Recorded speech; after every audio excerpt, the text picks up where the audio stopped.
કોડને લઈને મહત્વના સમાચાર આવી રહ્યા છે, જેમાં મુખ્યમંત્રીની અધ્યક્ષતામાં એક મહત્વની બેઠક મળી છે। ખાસ તો યુસીસી કમિટીના સભ્યો પણ તેમાં હાજર છે। આ બેઠકમાં યુસીસીના સભ્યોએ જે રિપોર્ટ તૈયાર કર્યો છે તે રિપોર્ટને લઈને ચર્ચાઓ કરવામાં આવી રહી છે। યુસીસીની સમિતિએ લોકો સાથે પણ ચર્ચા કરી હતી। નાગરિકોના અભિપ્રાયને લઈને આ બેઠકમાં ચર્ચા કરવામાં આવી રહી છે। 1 મહિનામાં રિપોર્ટ રાજ્ય સરકારને સોંપાઈ શકે છે। ચોમાસુ સત્ર દરમિયાન રિપોર્ટ રાજ્ય સરકારને સોંપાઈ શકે છે, જેમાં ચોમાસુ સત્ર દરમિયાન જ રાજ્ય સરકાર આ અંગેનું વિધાનસભામાં બિલ પણ લાવી શકે છે। યુસીસી લાગુ કરવામાં 6 મહિના જેટલો સમય લાગી શકે છે।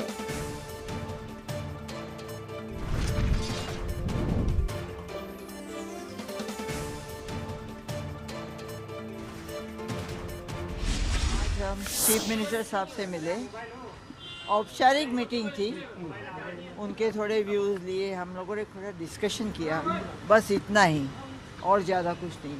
फिर रिपोर्ट कब सबमिट हो सकता है? अभी फिक्स नहीं है डेट हमारी, बट होगा एक ये महीने में होना चाहिए।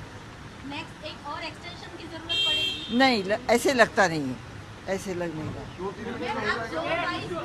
मैम आप जोन वाइज हर जगह हर जिले में आपकी कमेटी गई है, तो ज़्यादातर कौन से ओपिनियन है जो सामने आए हैं? नहीं, वो अभी आज मैं नहीं बात करूँगी उसके बारे में। हमने हमारा सब रिकॉर्ड है, रिकॉर्ड रखा है हर मीटिंग का। काफ़ी मीटिंग ली है ऑल ओवर द स्टेट, सब जगह जाके, और पूरा रिकॉर्ड रखा है। रिप्रेजेंटेशंस आई उनका रिकॉर्ड है, जो हमारी पर्सनल मीटिंग्स आई, पॉलिटिकल लीडर्स, रिलीजियस लीडर्स, वो सब हमने रिकॉर्ड कर दिया, रखा है हमारे पास। आगे हम ज़्यादा कुछ बात करेंगे आपसे, ठीक है? Thank you. તો અત્યારે કોઈ જ સ્પષ્ટતા નથી કરવામાં આવી આ કમિટીના સભ્યો દ્વારા, કારણ કે અલગ અલગ જગ્યાએથી રાજ્યમાં લાગુ કરવા માટે અલગ અલગ જિલ્લાએથી લોકોના પણ નાગરિકોના પણ અભિપ્રાય લેવામાં આવ્યા છે। તે અભિપ્રાય વિશે પૂછતા તેમણે કહ્યું કે ઓન રેકોર્ડ રાખવામાં આવ્યા છે। જેટલી પણ બેઠકો કરી છે, જેટલા પણ અભિપ્રાય મળ્યા છે તે ઓન રેકોર્ડ છે। અને તેમણે કહ્યું કે આ જ મહિને જે છે આખો રિપોર્ટ જે છે રાજ્ય સરકારમાં પણ સોંપાઈ શકે છે, કારણ કે પહેલાંથી હવે તમામ રિપોર્ટ તૈયાર થવાના આરે જ છે।